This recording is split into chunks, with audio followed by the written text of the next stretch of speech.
Et si on pouvait concevoir la société parfaite en partant d'une feuille blanche? Comment s'assurer qu'elle soit vraiment juste pour tout le monde?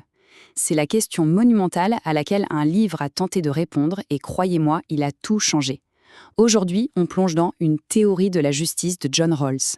Rawls commence son livre avec cette phrase. C'est incroyablement puissant. Ça pose les bases tout de suite. Pour lui, la justice, ce n'est pas un idéal lointain ou une option. Non, c'est le fondement, la condition sine qua non de toute société. De la même manière que la vérité est essentielle à la pensée. Tout part de là. Publié en 1971, ce livre a été un véritable tremblement de terre intellectuel. Il a proposé une approche complètement nouvelle pour répondre à une question aussi vieille que le monde: qu'est-ce qui rend une société juste? Le défi est tout simplement immense. Comment définir des règles du jeu social qui soient équitables pour tous, mais vraiment tous, sans la moindre exception? C'est exactement la mission que Rawls s'est donnée. Pour bien comprendre à quel point la pensée de Rawls est révolutionnaire, il faut regarder ce qui se faisait avant. À l'époque, une grande théorie dominait tout, l'utilitarisme. Sur le papier, ça semblait logique, mais ça cachait un problème majeur, qui pour Rawls la rendait fondamentalement injuste. Alors, l'utilitarisme, c'est quoi au juste? En gros, l'idée est de maximiser le bonheur général. Une loi, une décision, est considérée comme juste si elle produit le plus grand bien pour le plus grand nombre. Ça paraît simple et efficace. Et c'est là que le bât blesse. Si l'unique but est le bonheur de la majorité, est-ce qu'on a le droit de sacrifier une minorité? L'utilitarisme pourrait nous dire que oui. Et pour Rawls, ça, c'était tout simplement inacceptable.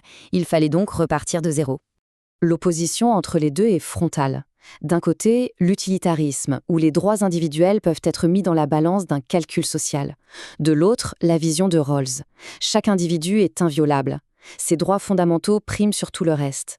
Autrement dit, et c'est une phrase clé, le juste est prioritaire sur le bien. Alors, comment on fait? La solution que Rawls propose est d'une simplicité géniale. Il nous invite à une expérience de pensée.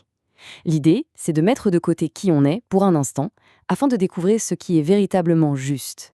Son point de départ est simple mais radical. Pour choisir des règles justes, il faut qu'on soit dans une situation de départ qui est elle-même juste. C'est logique, mais personne n'y avait vraiment pensé comme ça avant. Tout est là. Il baptise cette situation hypothétique la position originelle. Imaginez, on doit créer les règles d'une société à partir de rien, avant même de savoir quelle sera notre place à l'intérieur. C'est le fondement de son contrat social. Mais pour que ça marche, pour que cette position soit vraiment équitable, Rawls ajoute un élément absolument crucial, une condition qui change toute la donne et qui garantit une impartialité totale. Et cette condition, c'est vraiment la clé de voûte de toute sa théorie.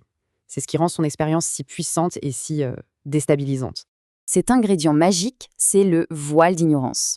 L'idée, c'est que derrière ce voile, on ignore absolument tout de notre future situation. C'est un peu comme si on devait couper un gâteau sans savoir quelle part on aura.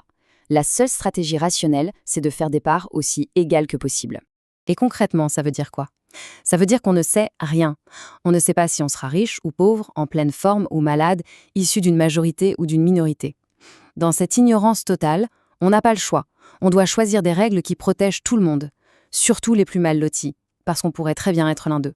Rawls affirme que depuis cette position d'ignorance totale, n'importe quelle personne rationnelle se mettrait d'accord sur deux principes fondamentaux pour diriger la société. C'est la conclusion logique et inévitable de l'expérience. Deux principes, donc. Et attention, leur ordre est super important. Le premier a une priorité absolue sur le second. On ne peut pas jamais sacrifier des libertés fondamentales pour obtenir, par exemple, plus de richesse. Le premier principe, c'est simple. Un maximum de liberté de base pour tous, à parts égales. C'est le socle non négociable. Le second, le fameux principe de différence, est plus étonnant. Il dit que les inégalités économiques ne sont pas forcément un problème. Elles sont acceptables à une seule condition, qu'elles profitent en premier lieu aux plus désavantagés. Par exemple, un salaire énorme pour un inventeur, c'est juste si son invention améliore la vie de ceux qui ont le moins. On pourrait croire que tout ça est très abstrait, très philosophique, mais en réalité, l'impact de cette théorie est colossal, et même, plus de 50 ans après, elle est d'une actualité brûlante. En fait, cette théorie, c'est bien plus que de la spéculation. C'est une vraie boîte à outils, une grille de lecture pour analyser nos sociétés. Est-ce que notre constitution est juste? Notre système fiscal? Notre système éducatif? Grâce à Rawls, on a un cadre pour évaluer tout ça. Tous nos grands débats de société peuvent être éclairés différemment. Quand on parle d'impôts, d'accès à la santé ou à l'éducation, la question de roles plane. Est-ce que cette politique va d'abord et avant tout améliorer le sort des plus défavorisés? C'est un changement total de perspective. Au bout du compte, la grande question de Rawls, elle nous est renvoyée à chacun d'entre nous. Si on devait se mettre derrière ce fameux voile, sans savoir qui on sera demain, quelle société est-ce qu'on choisirait de bâtir? Cette question, toute simple en apparence, est peut-être l'héritage le plus puissant de son œuvre.